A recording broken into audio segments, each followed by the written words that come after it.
कृष्णो रक्षतु नो जगत्त्रयगुरुवकृष्णं नमस्याम्यहं कृष्णेनावरशत्रवोऽग्निहताः कृष्णाय तस्मै नमः कृष्णादेव समुत्थितं जगदिदं कृष्णस्य दासोऽस्म्यहं कृष्णे तिष्ठति सर्वमे तदखिलं हे कृष्ण रक्षस्व माम् श्रीकृष्णचित्तकुलनन्दनकल्पवल्लीं श्रीरङ्गराज हरिचन्दनयोगदृश्यां साक्षां क्षमां करुणया कमलाकाङ्क्षां गोदानन्यशरणं शरणं प्रपद्ये विशन्तु मे देव सदात्मदीयाः दयान्तरङ्गानुचराः कटाक्षाः श्रोत्रेषु पुंसामृतं क्षरन्तीं सरस्वतीं संश्रितकामधेनुम्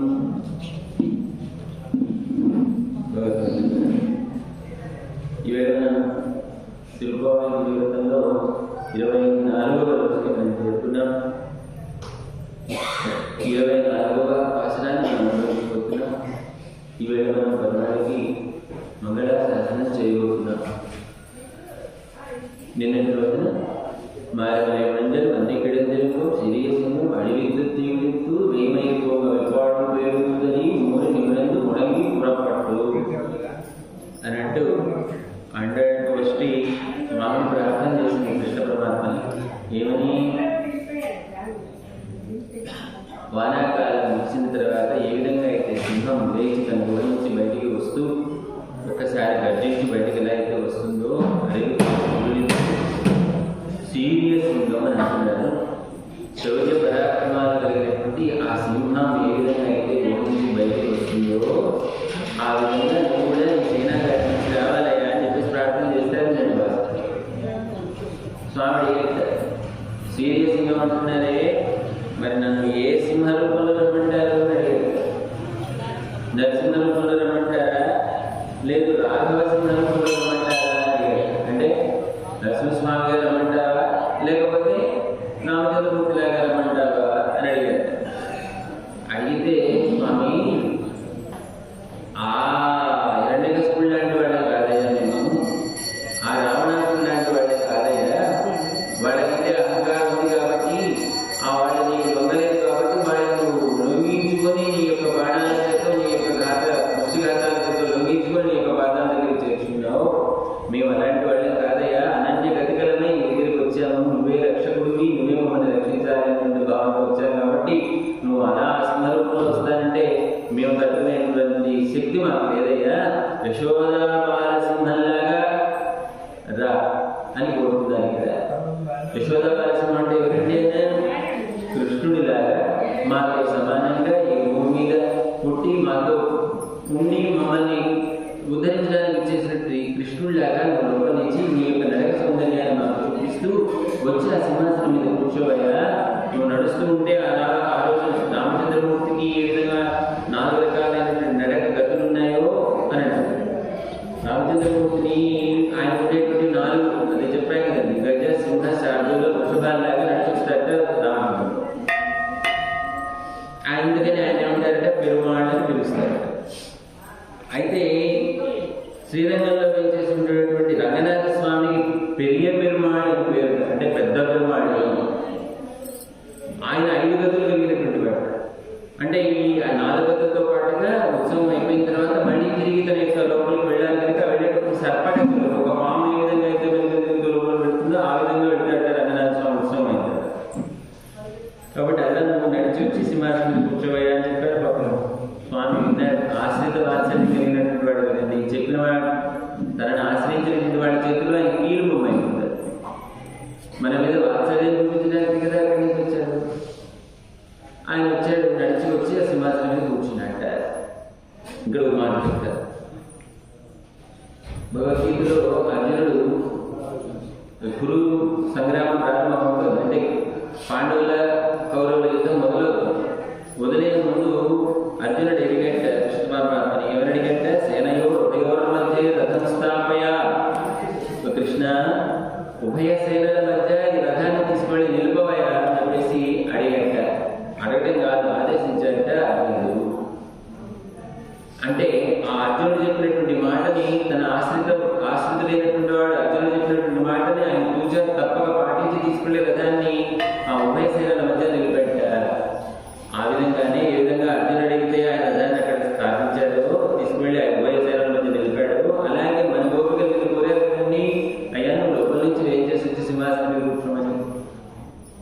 కూర్చున్నట్ట.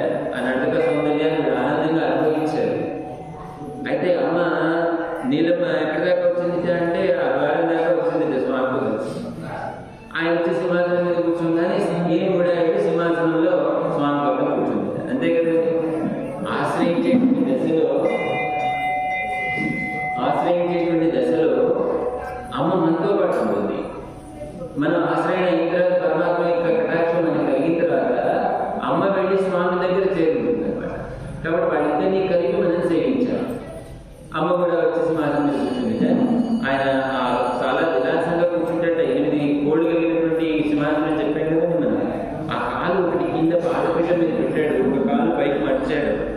ఆ కాలు కింద పెట్టినటువంటి దాన్ని ఆ పైన మడిచినటువంటి కాలు ఎర్రగా ఉన్నాయండి, కందిపోయినట్టే ఎర్రగా. అది చూసినటువంటి ఆండ్రాయిడ్ గోష్ఠికి అమ్మలకి అమ్మ ఆండ్రాయిడ్ తల్లికి చాలా బాధేసింది. అయ్యో ఆ రోజున వాడి స్వార్థ ప్రయోజనం కోసం ఇంద్రుడు నేను కష్టపెట్టి ఈ 3 లోకాలని కొలిపించాడే, లోకాల నుండి కొలిపిస్తే అలాంటి పనే నేను చేశానా స్వామి, నేను నీ సేనాగారి నుంచి వచ్చి సింహాసనం మీద ఏం చేయమని చెప్పేసి ఇక్కడ నేను ప్రార్థన చేసినంతని వచ్చి కూర్చున్నావే, ఆ మాత్రం దానికి నీ యొక్క బాధలు కలిగిపోయినాయి. ఆ రోజున నువ్వు వచ్చినటువంటి ఆ సమస్తమైనటువంటి లోకాలకు వచ్చావే, అప్పుడు నీకు ఎంత శ్రమ కలిగి ఉంటుందో కదా అని అంటూ అమ్మ స్వామికి మంగళం పాడటం మొదలు పెడుతుంది. ఈ పాట మంగళం పాడటం అంటే ఏంటి? నువ్వు బాగుండాలి అని దీవించడం. సరిగ్గా పెద్దవాడిని చిన్నవాడిని దీవిస్తుంటారు. ఏమంటే మా అబ్బాయిని దీవించండి, మా అమ్మాయిని దీవించండి అని తీసుకొస్తారు కదా పెద్దవాళ్ళు. మన పరమాత్మ దీవించడం ఏంటండి అంటే ఇప్పటిదాకా మనకేం బాగుంది? పరమాత్మయే మనకి రక్షకుడు, పరమాత్మయే మనల్ని రక్షించేటువంటి వాడు, మనం పరమాత్మ చేత రక్షించబడేటువంటి వాడము.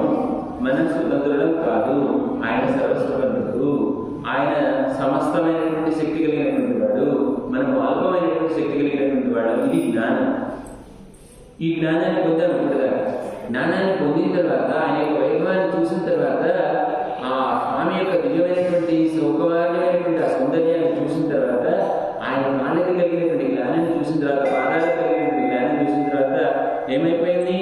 పరమాత్మకి ఈ రివర్స్ అయిపోయింది. రివర్స్ అయిపోవడం అంటే ఏంటి? ఆయన రక్షించేవాడు, మనం రక్షించబడేటువంటి వాడు. ఇప్పుడు ఏమైపోయాం? మనం ఆయన రక్షించేవాడు, ఆయన రక్షించబడేవాడు లాగా ఆ జ్ఞానం అనేటువంటిది ఎలా మారింది అంటే అతిశయించినటువంటి ప్రేమ దశగా మారింది అని చెప్తారు. కాబట్టి అంతటి ప్రేమతో అమ్మ ఆండ్రాయిడ్ తల్లి వీళ్ళ వాసనలో కనిపిస్తుంది అన్నమాట. దీన్నే మంగళాశాసన పరత్వం అని అంటారు. మంగళాశాసన పరత్వం అంటే వైష్ణవుడే పుట్టినటువంటి ప్రతివాడు కూడా తప్పనిసరిగా మనం ఏం చేయాలి అంటే పెరుమాళ్ళకి మంగళ ఆశాసనం చేయాలి. ఏంటంటే మంగళాశాసనం అంటారు అంటే అదే పెద్ద పడికట్ట పదం కాదండి. స్వామి నువ్వు బాగుండాలి, ఇదే ఇంక వేరే అర్థమే లేదు దానికి. నువ్వు బాగుండాలి, నువ్వు సుఖంగా ఉండాలి, నువ్వు క్షేమంగా ఉండాలి అని ఆయన్ని మనం కోరుకోవడం. పెద్దవాడు మనల్ని కోరుకుంటారు, కానీ మన చిన్నవాళ్ళైనటువంటి వాళ్ళ పెద్దవాళ్ళని కోరుకుంటున్నా కానీ స్వామి నువ్వు సుఖంగా ఉండాలి, నువ్వు క్షేమంగా ఉండాలి అని కోరుకుంటే ఆయన క్షేమాన్ని మనం కోరుకుంటే మన క్షేమాన్ని ఆయన చూస్తారు కదా. దీనిలో ఉన్నటువంటి పురుషార్థం ఏంటి? మరి ఈ మానవుడిని ఎత్తినట్టుకుంటే పరమాత్మకి మంగళాశాసనం చేయడం అని చెప్పేసి చెప్తారు. అందుకే ఇప్పుడు మన పూజలు అయిపోతాయి, ప్రవచనం అయిపోతుంది, అనంతరం ఆ తర్వాత పెరుమాళ్ళకి ఏం చేస్తారు? మంగళాశాసనం చేస్తారు కదా, అర్చకత్వం అంటే ఆర్తి ఇస్తారు కదండి. మంగళాశాసనం అంటే ఆర్తి కదా. దాంట్లో శ్రేయకాంతాయ కళ్యాణ విధేయ ఇవే శ్లోకాలు ఉన్నాయి కదా. ఆ శ్లోకాలన్న అర్థం ఏంటి అంటే స్వామి నీకు మంగళం కాక, అమ్మతో కూడుకున్నటువంటి వాడికి నీకు మంగళం కాక, నీ చేతిలో ఉన్నటువంటి సంగతికి మంగళం కాక, నీ ఆశ్రయించినటువంటి భాగవతులందరికీ కూడా మంగళం కాక అని మనం ప్రార్థన చేసింది. మనం ఏం కోరుకోవాలి? మనం పక్కవాడు బాగుండాలి అని కోరుకోవాలి. పక్కవాడు బాగుంటే మనం కూడా బాగుంటాం కదా. అలాగే సమస్తమైనటువంటి సృష్టి చేసినటువంటి పరమాత్మకి మంగళాలు కలగాలి అని మనం ప్రార్థన చేయాలి అంటారు. మనం చేసేటువంటి పూజ మొత్తానికి ఫలం ఏంటి అంటే స్వామికి మనం మంగళాశాసనం చేయడం అని చెప్పేసి చెప్తారు అనమాట. ఈ మంగళాశాసనం అనేది మనం ఎట్లాంటిది అంటే రామాయణంలో ఎంతమంది ఎన్నిసార్లు రామచంద్రమూర్తికి మంగళాశాసనం చేశారు, కృష్ణ పరమాత్మకి ఎన్నిసార్లు మంగళాశాసనం చేశారో మనకు అర్థం అవుతుంది అనమాట. ఇక్కడ ఎవరెవరు మంగళాశాసనాలు చేశారు? రామచంద్రమూర్తి. రామావతారం యొక్క విశేషం తెలుసు ఎవరికి? విశ్వామిత్రుడికి. రాముడు సర్వధర్మ స్థాపన చేయడం కోసం మానుష రూపంలో జన్మించాడు తెలుసు. సర్వశక్తి సంపన్నుడైనటువంటి శ్రీనారాయణుడే రాముడిగా ఈ భూలోకంలో అవతరించాడు అని తెలుసు. అంత తెలిసినటువంటి వాడు ఇదే వాటిని దశరథుడికి చెప్పాడు. మిగతా వాళ్ళందరికీ చెప్పి వాళ్ళిద్దరినీ రామచంద్రమూర్తిని లక్ష్మణస్వామిని తీసుకుని వెళ్ళి తాటక సంహారం చేయించేటువంటి పరిస్థితుల్లో తాటకని సంహరించేటప్పుడు రామచంద్రమూర్తి బాణాలు ఎక్కుపెట్టి శరపరంపర చూపిస్తూ ఉంటే అప్పుడు రామచంద్రమూర్తి యొక్క ఆ అద్భుతమైనటువంటి ఆ సుందరమైనటువంటి ఆ రూపాన్ని చూసినటువంటి విశ్వామిత్రుడు ఏంటంట, స్వస్తి రాఘవయోరస్తు, శ్రీరామచంద్రుడికి ఇద్దరికీ కాక స్వస్తి అగుగాక మంగళమగుగాక. అంటే నా కళ్ళ దృష్టికి ఆయన ఏమైనా రాగలుగుతుందేమో స్వామి, నీకు మంగళము కాక అని విశ్వామిత్రుడే చెప్పాడు. త్రికాలైనటువంటి విశ్వామిత్రుడు అక్కడ చేశాడు మంగళాశాసనం అని చెప్తారు. రామచంద్రమూర్తి యొక్క మామగారండి జనకుడు సిద్ధమనించాడు కదా, ఆయన కర్మయోగి, మహావేదాంతి, తత్వవేత్త, అన్ని తెలిసినటువంటి వాడు కదా. అమ్మ సీతమ్మనిచ్చి రామచంద్రమూర్తికి పరిణయం చేసినటువంటి సందర్భంలో పాణిగ్రహణం అంటే అమ్మ యొక్క చేతిని తీసుకెళ్లి స్వామి యొక్క చేతిలో పెట్టి అయ్యా ఈ అమ్మాయిని వెళ్ళిపోయా అని చెప్పి అప్పచెప్తాడు కదా. ఆ అప్పచెప్పే సందర్భంలో అద్భుతమైనటువంటి సీతారాముల దండ యొక్క ఆ సౌకమార్యమైనటువంటి అందాన్ని చూసినటువంటి జనక మహర్షి తన యొక్క కంటి రాపై కలుగుతుందో అన్నట్లుగా ఏం చేస్తాడట, ఇయం సీత మమ సుత సహధర్మ చరీతవ ప్రతీక్ష చైనా భద్రంత పాణముని ఇంట్లో పాడిన అని చెప్పి చెప్తాడు. రామచంద్ర, ఎవరనుకుంటున్నావు, సీత నా కుమార్తెగా, నీకు సహధర్మచారిణిగా ఈమెను స్వీకరించవయ్యా అని అంటూ ఆమె యొక్క చేతిని రామచంద్రమూర్తి చేతిలో పెట్టిన తర్వాత ఆ మిథునాన్ని, ఆ కలయికని, ఆ దండను చూసినటువంటి ఆ జనకుడు ఏంటంటే భద్రంతే మీకు మంగళమవుగాక అని అక్కడ మంగళాశాసనం చేశాట జనక రాజు.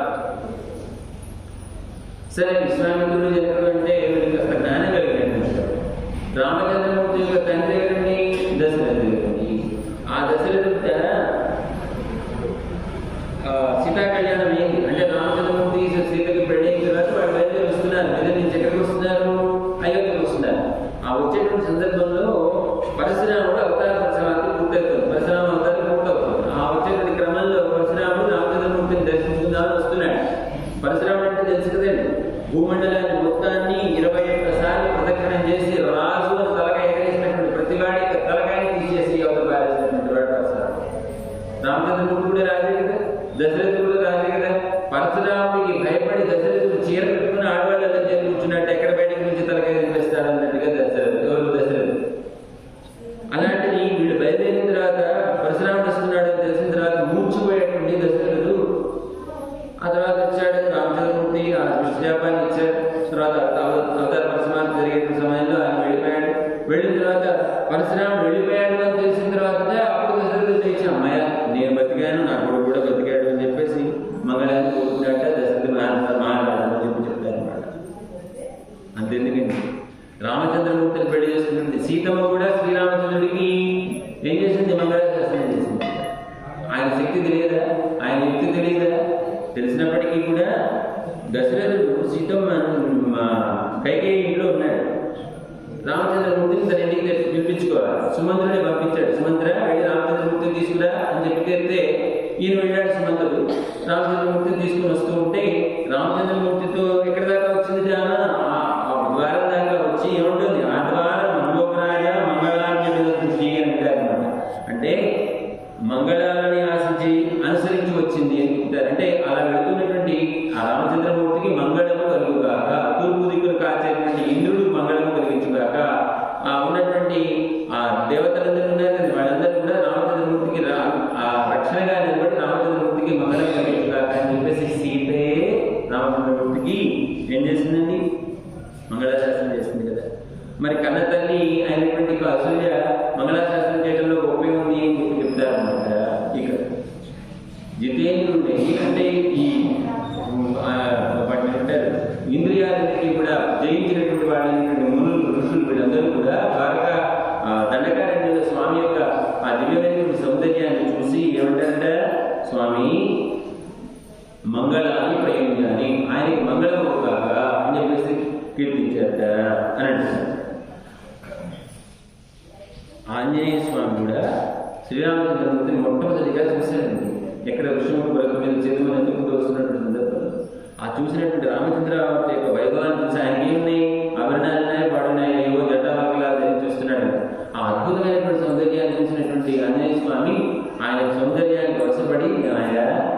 నువ్వు ఏమీ లేకుండా ఇలా వచ్చావే, మా అనురాప తగిలి నువ్వు నీకు ఎలాంటి దృష్టి దోషం కలుగుతుందో అని చెప్పేసి స్వామిని విడవకుండా, ఇప్పటికీ కూడా రామచంద్రమూర్తిని విడవకుండా చిరంజీవిగా హనుమంత స్వామి ఏం చేసిందాడట, అలా మంగళాశాసనం చేశాడట హనుమంతుడు అని చెప్పి చెప్తారు.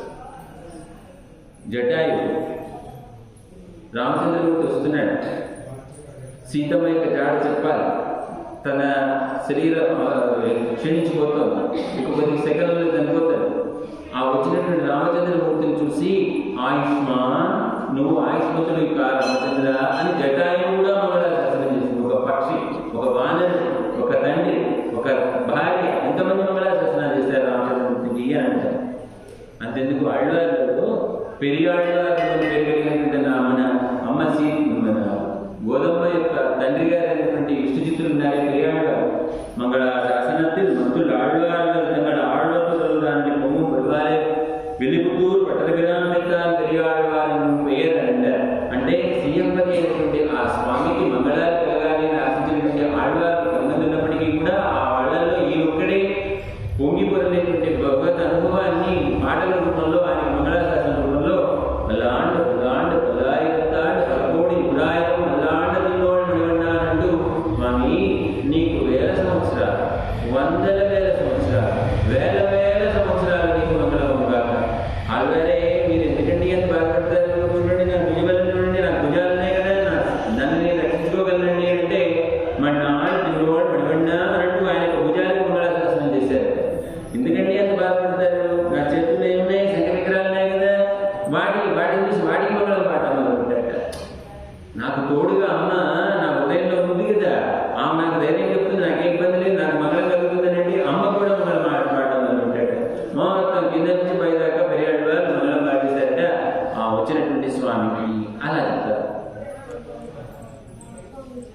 శృంగిబేరపురంలో రామచంద్రమూర్తి మొదటి రోజు వననివాసం ప్రారంభం చేసినప్పుడు రెస్ట్ తీసుకుంటున్నాడండి. ఆయనకి ఏదో పనసాలు ఇచ్చాడు దేవుడు. ఆ లోపల అమ్మ సీతమ్మ చేరారు, పడుకుని ఉన్నారు. ఆ చుట్టూతో ఎవరు కాపలా కాస్తున్నారంట, లక్ష్మణస్వామి కాపలా కాస్తున్నాడు.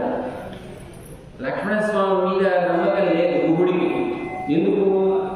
ఏకాంతంగా రామచంద్రమూర్తిను అమ్మ సీతమ్మ ఉన్నారు, ఈ దుర్మార్గుడు ఏం జరుగుతున్నాడో, భరతుడైతే రాజ్యాన్ని లాగా పంపించేశాడు. సరే ఈ ఇక్కడికి వచ్చాడు, ఏకాంతంగా ఉన్నాడు కదా, రామచంద్రమూర్తి నేను అమ్మని ఒకసారి ఏమంటారు శత్రు సైన్యం లేకుండా పోతుందన్నట్టుగా అన్న ఉద్దేశంతో వచ్చాడేమో లక్ష్మణుడు అని చెప్పేసి లక్ష్మణుడు కప్పలా కాస్తున్నట్టండి. ఒక క్షణం కూడా కంటికి కొడుకు లేకుండా రామచంద్రమూర్తిని అమ్మని కప్పలా కాస్తూ ఉంటే ఈ గుహుట్ట లక్ష్మణస్వామి వెనకాల ఒక చిన్న కత్తి పట్టుకుని వెనకాల వీలు పెట్టి ఆ లక్ష్మణుడు వెనకాల దిగుతున్నాడు. ఎందుకు? రామసీతని రక్షించడానికి లక్ష్మణుడు ప్రయత్నం చేస్తుంటే ఒకవేళ ఏమన్నా పొరపాటు లక్ష్మణుడికి ఏమన్నా వేరే ఉద్దేశం ఉండి ఆ లక్ష్మణస్వామి రామస్వామికి ఏమైనా ఇబ్బంది కలిగిస్తాడేమో అని ఆ సందర్భంలో లక్ష్మణుడు వేసేద్దామని ఈయన వెనకాల దొరుకుతుందట. చూడండి ఎంతటి మంగళాశాసన మన గోడికి అని చెప్పేసి చెప్పారు.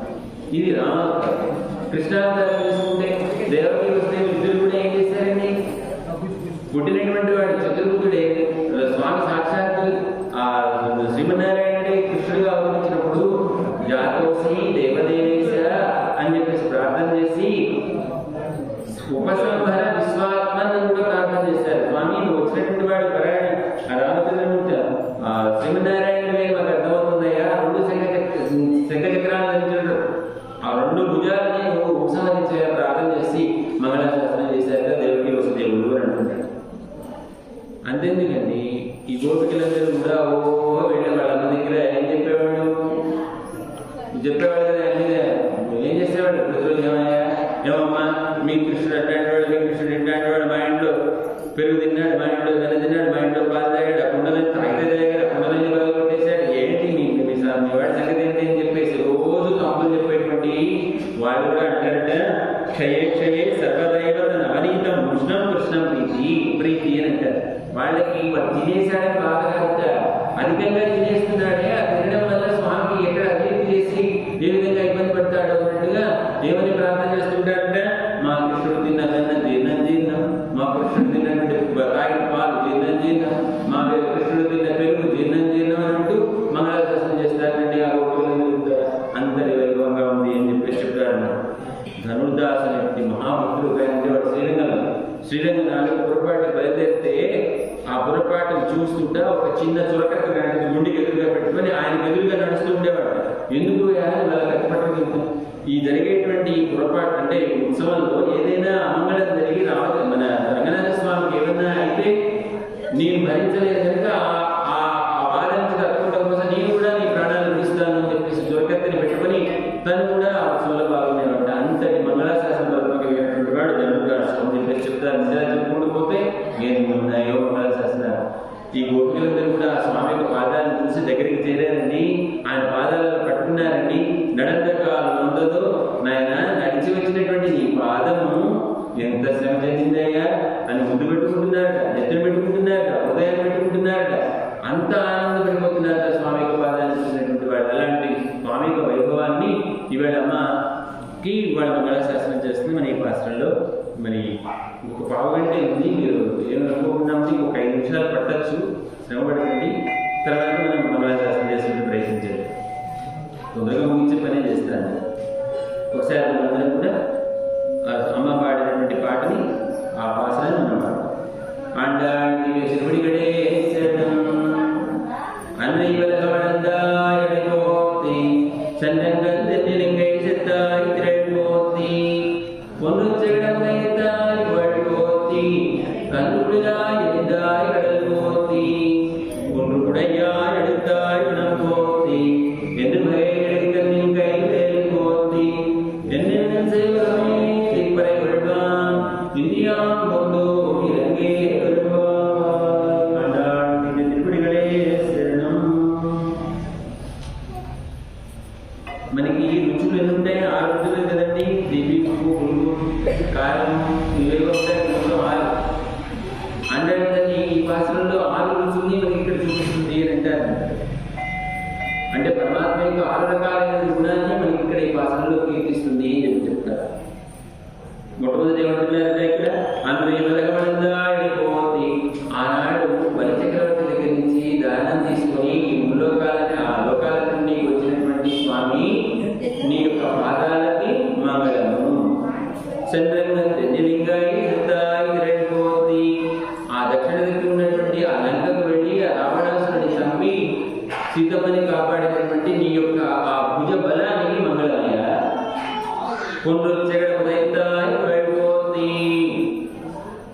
మాకు రక్షకము అయినటువంటి నీ యొక్క శ్రీచరణాలు నీకు రక్షకమై ఆ శకటాసురుని సంధిబంధాలు వెళ్ళేటట్టుగా శకటాలకు సంబంధించినటువంటి నీ యొక్క ఆ పాదాలకి చిన్ని పాదాల యొక్క కీర్తికి మంగళమయ్య. కన్ను గుడిలాయి ఎరిందాయి ఎడల్పోతి. ఇద్దరు రాక్షసుల రూపంలో వత్సాసురుడు కపితాసురుడు అనేటువంటి రూపంలో వచ్చినటువంటి ఇద్దరు రాక్షసుల్ని నువ్వు ఏం చేసావు? సంహరించావు కదా.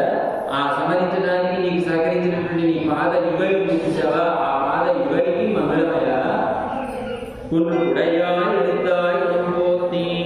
గోపీ జనాన్ని కాపాడడం కోసం ఆ రోజున నువ్వు గోవర్ధన పర్వతాన్ని ఎత్తివేసావా?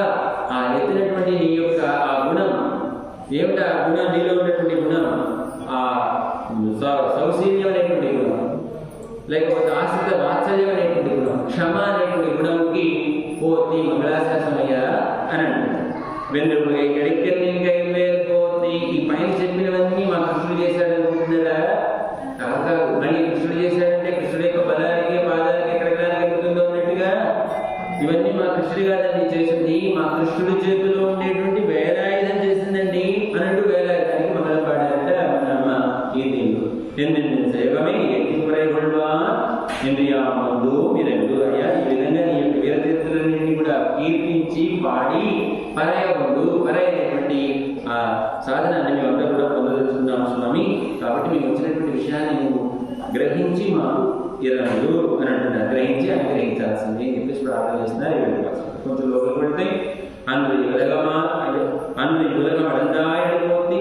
ఆనాడు వాసనను మొదలు పెట్టేటప్పుడు ఏముంది? ఆనాడు అన్నులు అని అంటూ వాసనాన్ని పూర్తి చేసేటప్పుడు ఏముంది? ఇంద్రు అని అంటున్నారు. ఆనాడు చేసిన దానికి ఈనాడు మంగళాశాసనం చేస్తుంది మన ఆండాడు అని చెప్పి చెప్తారు ఇక్కడ. ఆ రోజున నిన్ను ఆశ్రయించినటువంటి వాడు ఉన్నాడు కదా, ఇంద్రుడు ఉన్నాడు. ఆ ఇంద్రుడు రాజ్యాన్ని పోగొట్టుకుంటే బలిచక్రవర్తి వచ్చి వాడి మీద దండెత్తాడు. వాడు ఆ సామ్రాజ్యాన్ని ఈ ఇంద్రుడు కాపాడేవాడు అంటే శ్రీమన్నారాయణ కాబట్టి వెళ్ళి నారాయణ వేడుకున్నాడు. ఆ వేడుకున్నటువంటి నారాయణ పాపానికి అసంతులు కదండి, ఏదైనా వాడిని ఏడుపుతుంది ఏంటన్నట్టుగా సరేలేదా నువ్వు అలా ఉండు అని చెప్పేసి మరి బలి దగ్గరికి వెళ్ళాలి. బలి చక్రవర్తి వాడు అసురుడు, వాడు రాక్షసుడు లేనప్పటికీ కూడా బలిలో ధార్మికత్వం ఉంది, అంటే పెద్ద ధర్మం కలిగినటువంటి వాడు, మరి దాన ధర్మాలు చేయడంలో తెచ్చైనటువంటి వాడు. అలాంటి వాడిని సంహరించడానికి వీల్లేదు. మరి వాళ్ళు ఉన్నటువంటి గొప్పతనం ఏంటంటే ఆ ధార్మికత్వం. మళ్ళీ వాళ్ళు ఉన్నటువంటి చెడ్డగుణం ఏంటి అంటే తనది కాదు ఇప్పుడు ఈ భూమి ఇదంతా కూడా ఎవరి సంపదని శ్రీమన్నారాయణ సంపద. తనది కాదనేటువంటి దాన్ని తనదిగా భావించి దాన్ని దానం చేయడానికి ఉచితులయ్యంటే బలి చక్రవర్తి. అలాంటి బలి చక్రవర్తి దగ్గర చేయి చాచి 3 అడుగులు దానాన్ని పట్టి ఈ లోకాలన్నింటినీ వ్యాపించాడు స్వామి. అంటే స్వామి యొక్క సర్వేశ్వరత్వాన్ని ఇక్కడ మనకు తెలియజేస్తాడు అనమాట. స్వామి యొక్క సర్వేశ్వరత్వాన్ని తెలియజేస్తూ ఈ లోకాలన్నింటినీ కొలుచుకున్నారు కదా స్వామి. ఆ వచ్చినప్పుడు ఈ భూమంతా ఏమిటి కొండ మూడు అంటే ఎలా ఉంటుంది ఈ భూమంతా తెలిసిందే కదా. అంతటి భూమండలాన్ని మొత్తానికి వచ్చినటువంటి నీ పాదాలకి ఎంత నొప్పి కలిగిందో స్వామి, ఎంత జ్ఞాని కలిగిందో కదా. వాళ్ళ స్వలాభాపేక్ష అంటారు, వాళ్ళ లాభం పొందడం కోసమే ఆ రోజున నేను స్తుతించి తద్వారా వాళ్ళకి కావాల్సిన రాజ్యం అంతా పొందినటువంటి వాళ్ళు తీసుకుని ఆనందంగా వెళ్ళిపోయారండి, ఈయన పట్టించుకోలేదు. కాబట్టి అలా ఆ రోజు భూమి మొత్తాన్ని లేదా ఈ లోకాలన్నింటినీ వచ్చినటువంటి నీ పాదాలకి మంగళముగాక అని చెప్పేసి ఇక్కడ ప్రార్థన చేస్తున్నారు అనమాట. కాబట్టి పరమాత్మ ఏం చేశాడు, బలి చక్రవర్తి రూపంలో ఉన్నటువంటి అహంకారాన్ని తన యొక్క పాదంతో అడిచివేశాడు కదా అని అంటున్నారు ఇక్కడ. అలాంటి పాదానికి మంగళముగాక. కాబట్టి మనం మంగళశాసనం చేసేటప్పుడు మొట్టమొదటి ఎక్కడి నుంచి ప్రారంభం చేయాలి, తీసుకెళ్ళి అమ్మగారు చూపించకూడదు. ముందు పాదాల దగ్గర నుంచి ప్రారంభం చేసి పాదాలకి ముందు హారతి, అక్కడి నుంచి లేవాలి. ఆ తర్వాత భుజాలకి ఇవ్వాలి, ఆ తర్వాత స్వామి యొక్క తిరుగు మండలానికి ఇవ్వాలి, మళ్ళీ కింద పాదాల దగ్గరికి రావాలి, మళ్ళీ పైకి వెళ్ళాలి. ఆ ఉదయంలో ఉండేటువంటి అమ్మని తిరిగి మంగళాశాసనం ఎన్ని క్రమం, ఆ క్రమంలో మనం చేయాలి. సెంద్రంగ తర్వాత రెండో పాదం ఏం చెప్తున్నా, సెంద్రంగ తెండిలింగై సెందాయి క్రమోతి. సెంద్రు అందు అక్కడికి వెళ్ళి తెండిలింగై ఆ లంకకి అధిపతి అయినటువంటి ఎవరు లంకకి అధిపతి వాడి పేరు కూడా చెప్పలే ఇక్కడ, చెప్పకుండా ఆ లంకకి అధిపతి అయినటువంటి ఆ రావణాసుని లంకని ధ్వంసం చేసి రావణాసుని హతమార్చినటువంటి నీ యొక్క భుజ బలానికి మంగళమయ్య అని చెప్పేసి చెప్పుకున్నారు అనమాట. ఇక్కడ చూస్తే వామనావతారంలో స్వామి ఎంత కష్టపడ్డాడండి. ఉన్న చోట నుంచుని పైన ఒక అడుగు పెట్టాడు, కింద ఒక అడుగు పెట్టాడు, 3వ అడుగు బలి చక్రవర్తి మీద ఎదురు పెట్టాడు. అక్కడే ఉండి అవన్నీ వచ్చేసాడు. కానీ రామచంద్రమూర్తి ఏం చేశాడు, 14 సంవత్సరాల అరణ్యవాసంలో చివరి సంవత్సరంలో 10 నెలల పాటు అక్కడి నుంచి లంక దాకా నడిచాడా. నడిచినటువంటి వాడు ఎక్కడికి వెళ్ళాడు, ఒక గుహ లాంటి లంకలకు దూరాడా. అక్కడ ఉన్నటువంటి పులి లాంటి పెద్ద పులిని తన యొక్క బాణాలతో సంహరించి బయటకు లాక్కొచ్చాడు కదా పరమాత్మ. అలాంటి బల సంపన్నుడైనటువంటి శ్రీరామచంద్రమూర్తి యొక్క బాహుబలానికి మంగళం అని చెప్పేసి పాడుతున్నారనమాట. తర్వాత కొండు చెగడముదైతాయి వల్మోతి. సరే అటు వామనావతారం అంటే కాస్త వయసు వచ్చింది, ఏదో ఉపనయనాగత కలిగినంత వాడయ్యాడు వామనుడు.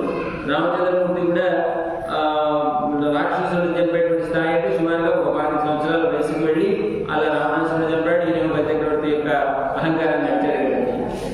కృష్ణ పరమాత్మ ఎంతటి వాడండి, 21 రోజులండి పుట్టి 21 రోజులు అయితే వాళ్ళమ్మ నవ దగ్గరికి తీసుకెళ్ళి అక్కడ బండి కింద ఒక వేసి పడుకోబెడితే ఈయన పడుతున్నాడు. ఈ లోపల అమ్మ మంత్రులు తెద్దామని వెళ్ళింది. ఆ సందర్భం చూసుకున్నాడు. కంసుడు పంపించాడండి, కూతురు పంపిస్తే ఏం చేయలేకపోయింది. వెంటనే శకటాసుడు పంపించాడు. శకటాసుడు వచ్చాడు. ఓ కృష్ణుడు నాకు దొరికాడు, అయిపోయాడు వాళ్ళు నా చేతులు కృష్ణుడు అనుకున్నాడు శకటాసుడు. అక్కడ ఉన్నటువంటి బండి మీద ఆవహించాడు. పాప కృష్ణ పరమాత్మకేంటి ఆకలిస్తుంది, పాలు పెట్టేవాళ్ళు లేరు, తన దగ్గరికి తీసుకునేవాళ్ళు లేరు, అమ్మ దూరంగా ఉంది, ఏం చేయాలో తోచదు. తన బాధను ఎల్లగలుగుకోవడం కోసం పాప పరమాత్మ ఏం చేసేట ఒకసారి తన కాలు ఇలా ఎదిరించాడు. అలా ఎదిరించేసరికి ఆ కాలు వెళ్ళి ఎక్కడ తగిలింది, బండికి తగిలింది. బండిని ఎవరు ఆశ్రయించున్నాడు, శకటాసుడు ఆశ్రయించున్నాడు. ఆ శకటాసుడి యొక్క సంధి బంధాలన్నింటినీ కూడా విడగొట్టినటువంటి వాడయ్యాడు కృష్ణ పరమాత్మ. ఆ సంధి బంధాలు వీడడానికి సహకరించింది ఏంటి అంటే పరమాత్మ యొక్క చిన్ని పాదమండి. వాళ్ళు పెద్దవాళ్ళు అయిన తర్వాత అంతా చేశారు. మన కృష్ణయ్య 21 రోజులకే చేశాడండి. ఆ పాదానికి ఉన్నటువంటి కీర్తికి మంగళం అని చెప్పేసి చెప్తున్నారు అనమాట. ఈ 2 వచనంలో కొన్ని చేయడం రైతాయి వాళ్ళు ఈ శకటాసుడు నన్న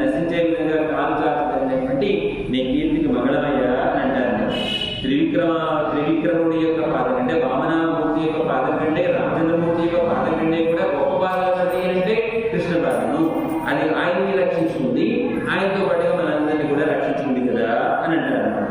ఇక్కడ దీనిలో ఉన్న ఔచిత్యం ఏంటంటే శకటం అంటే బండి అండి. బండికి ఏంటంటే అన్ని చక్రాలు 2 చక్రాలు ఉంటాయి కదండి. ఆ శకటం ఏంటి అంటే స అంటే సుఖము, కటం అంటే సుఖాన్ని పోగొట్టేది. సుఖాన్ని పోగొట్టేది ఏంటి అంటే పరమాత్మ యొక్క అనుభవానికి ఉపయోగపడే విధంగా ఉండేటువంటిది బండి లాంటి శరీరం. దీన్ని పోగొడుతుంది అంటే ఏంటి, దీనిలో ఉన్నటువంటి అహంకారం అనేటువంటిది చేరడం చేత పరమాత్మ నుంచి దూరంగా జరిగేటువంటి భగవత్ కైంకర్యానికి దూరంగా జరిగేటువంటి లాగా చేస్తుంది. కనుక ఈ విషయాల పట్ల ఈ దృష్టినంతా పోషించిన తర్వాత పరమాత్మ మనం దూరం జరుగుతాం. కనుక ఈ సుఖాన్ని ఇవ్వాల్సినటువంటి శరీరం ఏం చేస్తుంది, ఆ సుఖాన్ని మన నుంచి దూరం చేస్తుంది. కాబట్టి ఆ సుఖాన్ని అంటే ఈ శకటాన్ని రూపంలో ఉన్నటువంటి ఈ బండిని కూడా మనం దూరం చేసుకోవాలి. దానికి ప్రధానమైనది ఏంటి అంటే మనం ఆచరించేటువంటి కర్మ యొక్క బంధాలను వీడుకోవాలంటే పరమాత్మ యొక్క పాదం మనకు తగలాలి అనేటువంటి విషయాన్ని మనకి చెప్తారు. సరే, పెరిగి పెద్ద అయ్యాడండి కృష్ణ పరమాత్మ. ఎంత పెద్ద అయ్యాడు, అడవికి చిన్న ఆవు దూడల్ని వెంటబోయేంత స్థాయి వచ్చింది. కూతుర్ని పంపించాడు, వాడి వల్ల కాదు. శకటాన్ని పంపించాడు, వాడి వల్ల కాదు. ఈయన చిన్నగా మెల్లమెల్లగా అడవికి వెళ్ళేంత స్థాయి వచ్చేసరికి చిన్న పిల్లాడు. ఈయన చిన్నవాడు కాబట్టి చిన్న ఆవులు చిన్న గేదెలు కూడా పోవాలి. చిన్న ఆవులు చిన్న గేదెలు అంటే ఏముంటాయి కాబట్టి ఆవు దూడలు గేదెలు కదా, వాటి వెనుకబడేటువంటి స్థాయి వచ్చిన సందర్భంలో దూడలతోటి వెళ్ళాడు అడవికి. వెళ్ళిన తర్వాత వీడున్నాడు కదా వత్సాసుడు, 2 రాక్షసులు వచ్చారు. ఒకడు వత్సాసుడు, 2 కపిత్తాసుడు. వత్సాసుడు కపిత్తం అంటే వాసన తెలియజేస్తుంది. వత్సాసుడు అంటే ఆ వత్సం అంటే ఆవు దూడలో ఆవేశించేటప్పుడు సహజంగా దూడ ఏం చేస్తుందండి, మీరు చూస్తుంటారు కదా, దూడలు వాసన చూస్తుంటాయి కదా, ఆహారం తీసుకునే ముందు వాటి వాసన చూస్తుంటాయి కదా. అలా వాసన చూస్తూ ఉండేటువంటి ఒక ఆవు దూడలో ప్రవేశించేటువంటి కృష్ణ పరమాత్మ అని తెలిసినవాడు కదా. అన్ని దూడలు ఎలా ఉంటాయి అని తెలియకుండా ఉంటుందా, కానీ ఈ దూడ ప్రత్యేకంగా కనిపించింది కృష్ణుడికి. ఓహో, వీడెవడో అసురుడై ఇక్కడికి వచ్చాడు కనుక వీడి సంగతి ఏదో చూడాలనుకున్నాడు. తనంతా తానుగా ఆ దూడ ఉండేటువంటి దగ్గరికి వెళ్ళాడు. ఆ దూడలో ఆవేశించినటువంటి రాక్షసులను చూశాడు. ఇంకో రాక్షసుడు ఆ పక్కన ఉన్నటువంటి వెలగ చెట్టు అండి, వెలగ చెట్టులో దూరేట కపిత్తాసుడు. వాళ్ళ ఉద్దేశం ఏంటి, ఈ దూడ ఈ వత్సాసుడు కృష్ణుడు తరుముకుంటూ తీసుకుని ఎక్కడ దాకా వెళ్ళాలి, ఆ కపిత్త వృక్షం దాకా వెళ్తే, ఆ వెలగ చెట్టు దాకా వెళ్తే ఆ వెలగ చెట్టు ఏం చేస్తుంది, కృష్ణ పరమాత్మ పట్టుకొని తినేస్తుంది అనమాట. ఇది ఇక్కడ వాళ్ళ ప్లాన్. కానీ పరమాత్మ ఏం చేశాడు ఆయన తెలుసు కదా, ఆ ఆవు దూడని పట్టుకుని ఇద్దరు ముందు 2 కాళ్ళు వెనక 2 కాళ్ళు పట్టుకొని వడిసెల రాయి దిగుతారే మంచి కట్టుకొని దొండ చెరువులో లేకపోతే ముఖదన్న చెరువు దగ్గర కాపలా కాస్తూ పక్షులు రాకుండా ఉండేది కోసం రాయి కట్టి గిరా వదులుతారు కదా.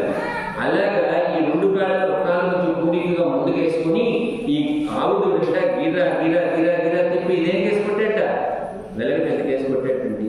ఆ కొట్టేసరికి ఏమైంది, ఏకక్రియ వ్యర్థగానే అంటారు. 1 shot 2 birds, ఒక దెబ్బకి 2 గుంటలు పడిపోయినట్టు. కాబట్టి ఏం చేసినటువంటి పనికి ఏమైంది, ఇటు వత్సాసుడు చనిపోయాడు, తర్వాత ఏమైంది ఆ కపిత్తాసుడు అయినటువంటి ఆ చెట్టు కూడా విరిగి పడిపోయింది. అంటే 2 రాక్షసులు చనిపోయారు. ఏమిటి వీళ్ళిద్దరు అంటే రుచి వాసన అని అంటారు. అంటే మనం అహంకారం పోగొట్టుకున్నా కూడా ఇవి 2 ఉంటాయండి విషయాలు. అంటే ఈ ప్రాపంచమైన విషయాల మీద ఆసక్తి ఉంటుంది, అది రుచి అని ఉంటారు. ఆ వాసన ఇంకా మనం పట్టుకొని పీడిస్తుంటాయి. ఈ 2 రుచి వాసన అనేటువంటి కపిత్తాసుడు తర్వాత వత్సాసుడిని తను సంహరించి మనందరికీ కూడా పరమాత్మ మంచి చేశాడు కదా అన్నట్టు ఆయన యొక్క పాద ఇవడికి మంగళపాటుగా అన్నాడు. తర్వాత కుళ్ళు కుడయ్యాయి వెడుతాయి అంటే కొండని గొడుగుగా ఎత్తిపట్టినటువంటి ఆ సర్వేశ్వరుడైనటువంటి శ్రీకృష్ణుడి యొక్క గుణానికి పోతి మంగళం అంటున్నారు. ప్రతి సంవత్సరం కూడా అక్కడ ఉన్నటువంటి గోపకులందరూ కూడా ఏం చేస్తారట, ఇంద్రుడిని తలుచుకొని యాగం చేసి ఇంద్రుడికి దాని అంటే హవిర్భాగం అంటారు. అంటే అన్నంలో కాస్త పెసరపప్పు వేసి వండి దాన్ని నేతితో కలిపి అగ్నిలో సమర్పిస్తే అది ఆహారంగా స్వీకరిస్తారంటే దేవతలందరూ అగ్నిముఖంగా పంపిస్తారు. ఆ స్వీకరించినటువంటి దేవతలందరూ కూడా మనం ఏ కాంక్షతో ఏ కోరికతో చేస్తున్నామో దాని ఫలాన్ని మనకి అందించేటువంటి ప్రయత్నం చేస్తారు. ఇంద్రుడు ఏమనుకున్నట్ట, నేనే ఫలాలన్నీ ఇచ్చేటువంటి వాడిని, నేనే సర్వ హవిర్భోక్తని నేనే అని చెప్పేసి వెరవి గంట కాస్త అహంకారం పడింది. ఇంద్రుడు ఎవరుంటే సాక్షాత్ శ్రీనారాయణ ఆశ్రయించినటువంటి వాడు, వాడిలో అహంకారం పెరుగుతుంది. అహంకారం తగ్గించారు. కనుక ఏం చేశారంటే కృష్ణ పరమాత్మ అంటే వాళ్ళ నాన్నగారు ఆ రోజు సంవత్సరం ఒక రోజున ఏం చేశారంటే వీళ్ళందరూ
ఇక్కడ పైనుంచి చూస్తున్నాడు ఇంద్రుడు, ఇంకా రాలేదు ఇంకా రాలేదు ఇంకా రాలేదు, ఇంకా నాకు పెట్టడం లేదేమిటి, ఇంకెక్కడ పెడతారు, అన్ని పెట్టేస్తున్నారు. కోపం వచ్చింది కృష్ణుడికి. ఆ చూసిన తర్వాత ఆ యాదవుల మీద కోపం వచ్చి వజ్రాయుధం తీసుకుని కొట్టబోయాడు. ఊరుకుంటే చూడండి ఆ ఎత్తినటువంటి వజ్రాయుధం అలాగే ఉంది, బండవారిపోయింది చేయాలి. అప్పుడు ఆ వజ్రాయుధాన్ని వదిలేశారు. అనుకో నన్ను కాదని మీరు కొండ పెడుతున్నారా, ఆ కొండ దేని మీద నిర్మించబడింది, రాళ్ళు తప్పలే కదా అని రాళ్ళ వర్షం కురిపించడం మొదలుపెట్టారు. మరి రాళ్ళ వర్షం కురిపిస్తే వీళ్ళందరూ ఏమైపోతారు కనుక వెంటనే కృష్ణ పరమాత్మ ఏం చేశాట, ఆ గోవర్ధనంలో దాన్ని ఇలా పైకి లేపాడు. లేపి ఈ చిటికిన వేల మీద 7 అహోరాత్రాలు దాన్ని ఎత్తి పట్టుకున్నాడండి. ఎందుకోసం, గోపీ సమూహాన్ని అందరినీ కాపాడు, గోవుల్ని గోపకుల్ని గోప స్త్రీలందరినీ కూడా కాపాడడం కోసం అహోరాత్రాలు 7 రోజులండి. పాపం చిన్నపిల్లవాడు వీళ్ళందరూ భయపడిపోతున్నారు. ఏమయ్యా కృష్ణ, ఏమిటిది అతిమానుషమైనటువంటి చేష్ట చేస్తున్నావే, నీకేమో కావాలి. వీళ్ళు భయపడిపోయి దగ్గరికి పెట్టడానికి రాళ్ళ దెబ్బ తింటున్నారు కానీ లోపలికి వెళ్ళడానికి భయపడుతున్నారు. భయం లేదరా, నేను ఎవరనుకుంటున్నా, వీళ్ళు ఏమనుకుంటారు, దయ్యం కోపం వచ్చింది ఏదో ఆవహించింది కృష్ణుడు ఇట్లా చెప్పాడు అనుకుంటున్నారు. అప్పుడు బ్రహ్మాత్మ చెప్తారు, నేను నీ బంధువురా, నేను మీకోసం కదా గురించి వచ్చాను, నేను మిమ్మల్ని కాపాడడం కోసం కదా నేను వచ్చింది, రండి రండి అని చెప్పేసి పిలిస్తే వెళ్ళారు. 4 అహోరాత్రాలు అయిన తర్వాత కృష్ణుడికి శక్తి క్షీణించి పొరపాటు వదిలేస్తేనే మనంతా ఏమైపోవాలి అని అనుకున్నాం. వెంటనే అక్కడ కర్రలు కంకరలు ఇవన్నీ తీసుకొచ్చి పోటీలు పెట్టడం పెట్టారు. ఆ పోటీలు పెడితే అవుతుందా? అలా 7 అహోరాత్రాలు కాపాడిన తర్వాత వీడు ఇంద్రుడు విసురుతున్నట్టు రాడు, ఇసిరాడు ఇసిరాడు ఇసిరాడు ఇసిరాడు ఇసిరేసి వీడి చేతులన్నీ వాచిపోయిందిలా అయిపోయింది. ఏం జరుగుతుందో ఒకసారి చూస్తే ఆ ఎత్తిపట్టినటువంటి వాడు సాక్షాత్ శ్రీమన్నారాయణ అనేటువంటి భావం వాడికి కలిగి వెళ్ళి స్వామి యొక్క పాదాల మీద పడి, స్వామి నన్ను మన్నించవయ్యా, నాలో ఉన్నటువంటి అహంకారాన్ని నేను తెలుసుకోలేకపోయాను అని అంటే, అప్పుడు తనలో ఉన్నటువంటి అహంకారం దొరికినటువంటి వాడైతే అప్పుడు ఇంద్రుడు లేచి కామధేనుని తీసుకొచ్చి కామధేను యొక్క పాలతో స్వామిని అభిషేకం చేశారు. అభిషేకం చేసిన తర్వాత స్వామికి ఒక పేరు పెట్టారు. ఏమిటది? గోవింద. ఎంత ఇష్టమో కృష్ణమూర్తికి ఆ గోవింద అనేటువంటి గోవుల్ని రక్షించాడా, వాటిని పోషించేటువంటి గోపకుల్ని రక్షించాడా, వాళ్ళతో పాటు ఉండేటువంటి ఆశ్రయించేటువంటి గోప స్త్రీలందరినీ కూడా రక్షించాడా. గోవులు అంటే వేద, ఆ వేదాలకు ఇక్కడ పట్టినటువంటి వాడు ఆచార్యులు, ఆచార్యుల పక్కన ఉండే గోపిస్తర సమూహం అంటేనే వాళ్ళందరూ కూడా శిష్యులు. వీళ్ళందరినీ కూడా సంరక్షించాడు కదా పరమాత్మ. గోవింద, ఆయన కష్టపడి సంపాదించినటువంటి పేరు కదా గోవింద అని అంటారు అనమాట. అలాంటి గోవింద నామాన్ని పొందినటువంటి సందర్భం కాబట్టి అంత చేయడానికి కారణం ఏంటి అంటే ఆయనలో ఉన్నటువంటి 2 గుణాలు చెప్తారు. ఒకటి వాత్సల్యం, బిడ్డల మీద ఉన్నటువంటి వాత్సల్యం, ఆ ఇంద్రుడి మీద ఉన్నటువంటి క్షమ అనేటువంటి గుణం. ఈ 2 గుణాలకి కూడా మన భర్తలు నాటాడుతుంది. అయిన తర్వాత ఏమంటున్నారు, వెన్నుపై ఎడికి నేను 5,000 కోతి ఏమైనా శత్రువుని జయించి నశింపజేసినటువంటిది అంతా కూడా మా కృష్ణుడు అనుకుంటున్నారా? అనుకుంటే మళ్ళీ ఎక్కడ కృష్ణుడికి ఇబ్బంది కలుగుతుంది అన్నట్టు కాదు, మా కృష్ణుడి చేతిలో ఉండేటువంటి వేలాయుధం అని అంటున్నారు. రామచంద్రమూర్తి కాలంలో రామచంద్రమూర్తి యొక్క ఆయుధాలు ఏంటి అంటే ధనుర్బాణాలు. అప్పుడు ఉన్నటువంటి వాళ్ళందరూ కూడా ధనుర్బాణాలు ధరించేవారు. మరి కృష్ణుడి కాలం వచ్చేసరికి వాళ్ళందరికీ ఆయుధం ఏంటి అంటే వేలాయుధం. నాన్నగారి గురించి వేలాయుధం. కాబట్టి ఇదంతా చేసింది ఎవరనుకుంటున్నారు, మా కృష్ణుడి చేతిలో ఉండేటువంటి వేలాయుధం అన్నట్టు వేలాయుధానికి మంగళ ప్రార్థన ఎక్కడికి నేను ఎన్నెన్ను సేవమై ఎత్తిపురై కొడవాలని ఏమయ్యా ఇలా నీ వీర చరిత్రలన్నీ కూడా పొగిడి నీకు ఎందుకు వచ్చామో తెలుసా, నేను పర్రై అయినటువంటి సాధన వచ్చామయ్యా. ఆ పర్రై అంటే భగవత్ కైంకర్యమైనటువంటిది. దీన్ని మనకి 29వ పాఠంలో నాటకాలు చెప్తే అక్కడ మనం చెప్పుకునేటువంటి అడిపోతు అడిపోతు తిరడిపోతు గుడడిపోతు గడలిపోతు గుణంపోతు వేలుపోతు అన్నట్టు 6 సార్లు పరమాత్మని వేళ ప్రార్థన చేస్తారు. చేసి ఇంద్రియామో మీరు నేడు మేము వచ్చామయ్యా, నువ్వు కృపచేయి అని అంటే 7 పాఠంలో నాటాడు తల్లి ఆ స్వామికి మంగళాశాసనం చేస్తుంది. ఆ మంగళాశాసనమే మనకి పరమ అవధి. పురుషుడిగా పుట్టినందుకు మనం మంగళాశాసనం చేయడమే మన యొక్క విధి అని అంటూ మనకి పెద్దల మనకి అనుగ్రహిస్తారు. కాబట్టి మనం అందరూ కూడా ఆయనకి మంగళాశాసనం చేయబోతున్నాం కదా. మీరందరూ సిద్ధంగా ఉంటారు కనుక చక్కగా దీపాలను వెలిగించుకొని కొంతమంది ఇక్కడ కొంతమంది అక్కడ, అందరూ ఇక్కడ చేయడం కష్టం అవుతుంది. అక్కడ కూడా రంగనాథ స్వామి ఉన్నాడు, అమ్మ ఉంది. ఇక్కడ స్వామి ఉన్నాడు, అమ్మ ఉంది. కాబట్టి ఇక్కడ కొంతమంది అక్కడ కొంతమంది. మొదటిసారి ఇక్కడ చేసుకోండి, రెండోసారి అక్కడికి వెళ్ళండి. ఒకళ్ళొకళ్ళు తోసుకోకండి. ఆ ఉన్నటువంటి దీపాన్ని జాగ్రత్తగా పట్టుకోండి. దాన్ని ఉంటారు మీరు నేతి దీపాలు తెచ్చుకున్నాం అనుకుంటారు. నేతి దీపాలు చాలా శ్రేయస్కరమైనటువంటిది. దయచేసి జాగ్రత్తగా మంగళాశాసనం చేయండి. చేసేటప్పుడు మనసులో నేను చెప్పిన విషయాలన్నీ భావించుకోండి. ముందు పాదాల నుంచి మొదలు పెట్టండి, ఆయన బాహువులకి ఇవ్వండి, ఆ తర్వాత ఆయన తిరుగు మండలానికి ఇవ్వండి, ఆ తర్వాత ఆయన హృదయంలో ఉండేటువంటి అమ్మకి ఇవ్వండి,